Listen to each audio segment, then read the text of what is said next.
আমরা প্রায় সবসময়ই ধরে নিই পূর্বজরা আমাদের যা বলেছেন সেগুলো মেনে চললেই আমরা তাকে পেয়ে যাব, সত্যের দর্শন পেয়ে যাব।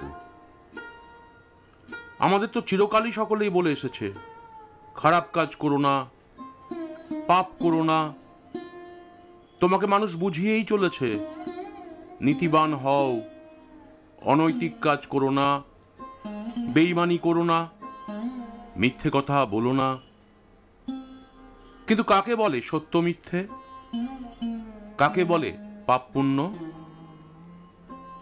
সেই সবের তো নির্দিষ্ট কোনো সংজ্ঞাই হয় না, সবই তো আপেক্ষিক। তাই আমরা এইসব বিচার করতে চাইছি না। জানি এইসব বলা আর না বলা দুই সমান।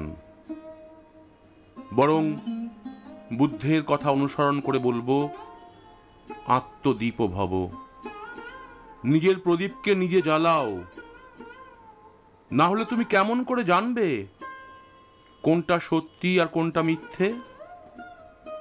কিভাবে জানবে কোনটা নৈতিকতা আর কোনটা অনৈতিকতা?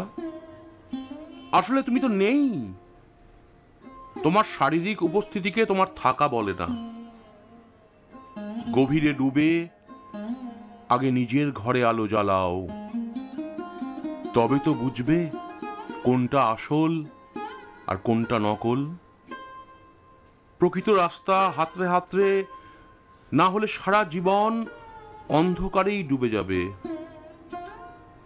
আর যদি অপরের কথা শুনে চলতেই থাকো, তাহলে ব্যাপারটা এরকমই হয় যে একজন অন্ধ আর একজন অন্ধকে হাত ধরে হেঁটে চলেছে। যার হাত ধরে চলছো না সে জানে, না তার আগের জন জানে, আর না জানো তুমি। আর যদি কেউ জেনেও থাকে, সে জেনেছে শুধু তার নিজের জন্য। তার সেই আত্মজ্ঞানের আলো তোমার উপর এমনি এমনি বিচ্ছুরিত হবে, এই ভাবনা একদমই ভুল, ভ্রান্ত। ফলে তোমাকে নিজেকে জানতে হবে, নিজের আলো নিজেকেই জ্বালাতে হবে।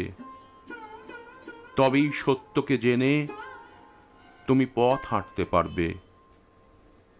হে সাধক বন্ধু, অন্ধের ভিড়ে হারিয়ে যেও না।